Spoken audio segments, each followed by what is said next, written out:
दिनों के बाद मिली हैं प्यारी सी गायिका बबीता राज जी। इनसे कुछ सुन लेते हैं। चलो कुछ सुना दो आज। बड़ी याद आवे पिया के प्यार कोइल, रतिया तो रतिया पहाड़ दिन भइल। जय हो। बड़ी याद आवे पिया के प्यार कोइल, रतिया तो रतिया पहाड़ दिन भइल। वाह का कही हमारो करे जा जाल गोल के, वाह का कही हमारो करे जा जाल गोल के।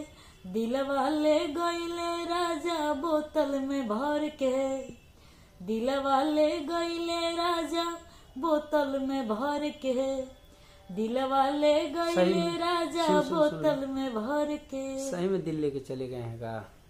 हाँ नहीं। अरे की धन बाड़ू ये सुनाओ, ये वाला पता है? तोहरा ललाइल बनी कजरा, जुड़ा में लगावे खाते गजरा। अच्छा कि तू तो कवनो हीरोआ से न कम बड़ो,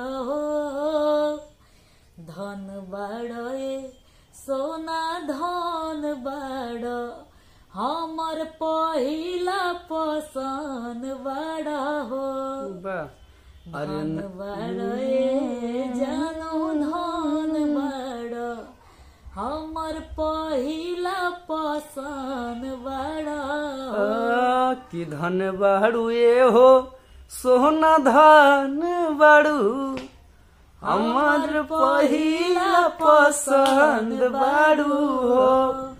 तो पेज से देख रहे हैं तो ढेर सारा प्यार दीजिए, और चैनल से देख रहे हैं तो सब्सक्राइब कीजिए। बहुत प्यारा गाती हैं। आज मिल गई हैं बड़ी दिनों के बाद, तो हम कहें कि आज कुछ हो ही जाए। Bye by.